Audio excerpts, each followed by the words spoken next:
क्या लगा रहे हो आप? आज संडे है और संडे के दिन हम सोच रहे थे कुछ थोड़ी सी गार्डनिंग कर लें, क्योंकि हमारा इंटरेस्ट भी है गार्डनिंग में और ऑर्गेनिक फार्मिंग की तरफ हमारा काफ़ी रुझान है।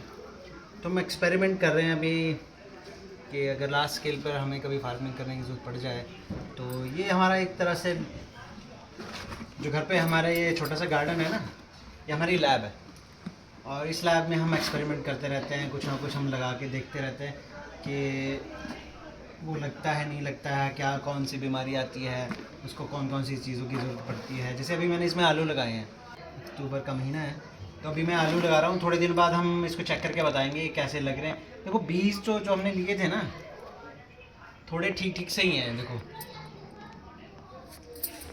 आप देख सकते हैं। रुको।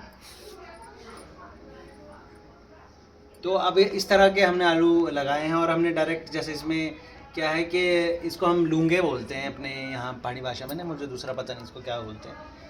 तो ये निकल तो चुके हैं मैक्सिमम आलूज़ में, जो मैक्सिमम जो आलू थे हमारे पास, जो जिसका हमने एज अ बीज यूज़ कर रहे हैं, तो निकल गए थे तो हमने ऐसे ही लगा दिए बस बिना कट मारे। अब जस्ट जैसे क्या होता है कि बहुत गार्डनिंग और फार्मिंग की ना, फार्मिंग की तरह से बहुत सारी तरीके होते हैं। नेचुरल फार्मिंग होती है, जैविक फार्मिंग होती है, ऑर्गेनिक फार्मिंग होती है।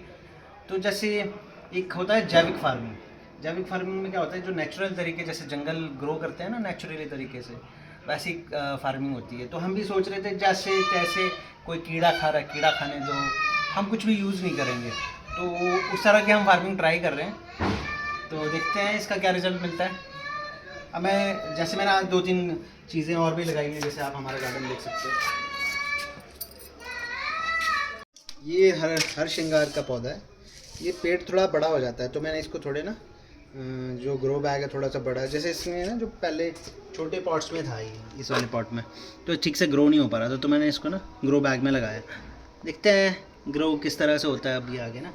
और एक मैंने और भी इस वाले पॉट में था, ये इसको बोलते हैं बेलपत्र, इसको भी मैंने बड़े ग्रो बैग में शिफ्ट किया। हमारा कड़ी पत्ते का पौधा है और इसमें जैसे हमने कट मारा था यहाँ पर ना ऊपर इधर, तो अच्छे से ग्रोथ तो आ रही थी, इसमें पत्ते भी काफ़ी आ रहे थे, देखो यहाँ से भी ग्रोथ आ रही थी। लेकिन क्या हुआ कि इसमें अजीब तरीके से कोई कीड़े लग गए, पता नहीं समझ में आया नहीं किस टाइप के थे, हरे रंग के थे, सुंडियाँ जैसी थी कुछ। हाँ कुछ सूंड जैसी, नहीं हाथी की सूंड होती है जैसे, उस तरह के कीड़े थे। तो अब हमें नहीं पता कौन से कीड़े थे वो, लेकिन उन्होंने क्या करा है कि सारे पत्ते सफा चट कर दिए। उनको बड़े शायद ये जैसे हम कड़ी पत्ता यूज़ करते हैं ना अपने, और काफ़ी इसके बेनिफिट्स होते हैं। जैसे हमें भी कड़ी पत्ता पसंद है, हम उसमें तड़के में भी डालते हैं, लोग इसको सुबह सुबह खाते भी हैं, पता नहीं क्या क्या इसके बेनिफिट्स होते हैं।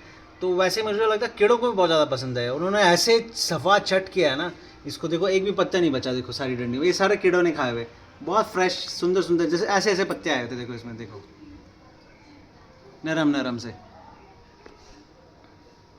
तो भी टेस्टी वही लगते हैं जो नरम नरम टेस्टी जूसी जूसी होते हैं, मेरे को लगता है ना जो ये नए पत्ते होते हैं बहुत सॉफ्ट से। तो उन्होंने फटाफट, इनकी मम्मी थी यहाँ पर मोटी जैसी, यहाँ पर रहती थी वो, उसके बच्चे जाते थे ऊपर ऊपर ना, और ऐसे ऐसे पता नहीं क्या क्या किया इन्होंने और सारे नाश मार दिया पूरे पत्ते।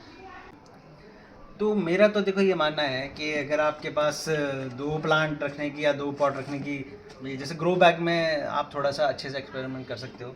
2 या 4 ग्रो बैग, जैसे इतने साइज़ के तो कम से कम होने ही चाहिए। जैसे इसमें आप क्या कर सकते हो कि अगर आपके पास बड़ी ज़मीन नहीं है या खेत नहीं है या ऐसे कोई जगह नहीं है जहाँ पर आप थोड़ी बहुत गार्डनिंग या फार्मिंग कर सको, तो उससे बढ़िया है कि आप मतलब आप फार्मिंग से जुड़े रहने के लिए या गार्डनिंग से जुड़े रहने के लिए छोटे मोटे अपने प्लांट्स ग्रो करते रहें। जैसे खाने पीने की चीज़ें भी आप ग्रो कर सकते हैं, जैसे ग्रो बैग्स होते हैं ना, ये जैसे आलू लगा लिए, प्याज लगा लिए, लहसुन लगा लिए, और एक्सपेरिमेंट करते हो। जैसे कड़ी पत्ता हमने लगाया हुआ है ना, एलोवेरा लगाया हुआ है, बहुत सारी चीज़ें हैं। जैसे हमने एक ग्रो बैग में अपना अवाकाडो भी लगाया है, जैसे आप देख सकते हैं हमने परे लगाया हुआ है, उसका प्लांट दिखाता हूँ मैं आपको ना।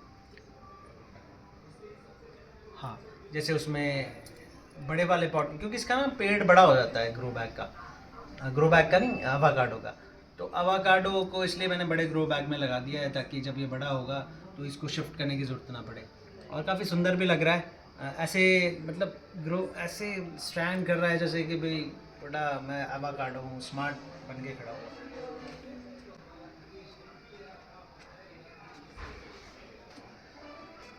तो देखो मेरा तो ये मानना है और मैं यही सभी को सलाह देना चाहता हूँ कि ये जो मिट्टी है ना, मिट्टी इसी से हम निकले और इसमें हमें जाना है, तो इससे जुड़े रहना बहुत ज़रूरी है। क्योंकि सब चीज़ें हम अरेंज कर सकते हैं, टीवी, फ्रिज है, गाड़ी, पैसा, सब कुछ अरेंज हो जाएगा। लेकिन अगर हम फूड को ग्रो करना अगर सीख लेना एक बारी, तो हमारे को डिपेंडेंट रहने की ज़रूरत नहीं है किसी की। अगर हम जंगल में भी हमारे को फेंक दिया जाए और हम फूड ग्रो कर पाएँ किसी तरह से, और चीज़ों को किस तरह से खाने में यूज़ किया जाए हम सीख सकें, तो ये बहुत ज़्यादा हमारे लिए, हमारी जनरेशन के लिए, और जो हमारे बच्चे हैं उनको सबको सिखाना चाहिए ये। ठीक है, आपकी क्या राय, आप बता सकते हैं कमेंट में। मेरी तो ये राय है। अच्छा, मुझे ये पूछना था, अभी जैसे अक्टूबर लास्ट है तो हमने आलू लगाए हैं ना, तो ये आलू कितने दिनों के बाद निकालते हैं हम? पता नहीं, मेरे ख्याल में 2 महीने तो लगेंगे कम से कम। तो ये जो हमारा किचन गार्डन है ना, बोलने कोई किचन गार्डन है, इसमें हमने बहुत सारी चीज़ें लगाई हुई है। मतलब आप एक तरह से समझ सकते हो कि हम बहुत ज़्यादा फार्मिंग के जो एक्सपेरिमेंट्स हैं इस गार्डन में कर रहे हैं, छोटे छोटे पॉट्स में। आप देख सकते हैं कि ये जो करेट्स होते हैं ना यहाँ पर, जो ये अपना एप्पल्स के लिए और टमेटोज़ के लिए यूज़ करते हैं, उसमें भी आप अपने गार्डनिंग के एक्सपेरिमेंट्स कर सकते हैं। जैसे अभी क्या है कि अब हम लहसुन लेके आए हैं, तो ये लहसुन के हमने जैसे ये निकाल लिए हैं। अभी हम क्या करेंगे कि इस जो ये करेट है ना, इसमें हमने मिट्टी डाल रखी है, खाद डाल रखी है, सब कुछ मिक्स कर रखा है, तो हम इसी के अंदर अभी लगाने वाले हैं लहसुन को, और देखते हैं इसकी कैसी ग्रोथ होती है और क्या रिजल्ट्स रहते हैं, क्योंकि हम तो साइंटिस्ट हैं भाई।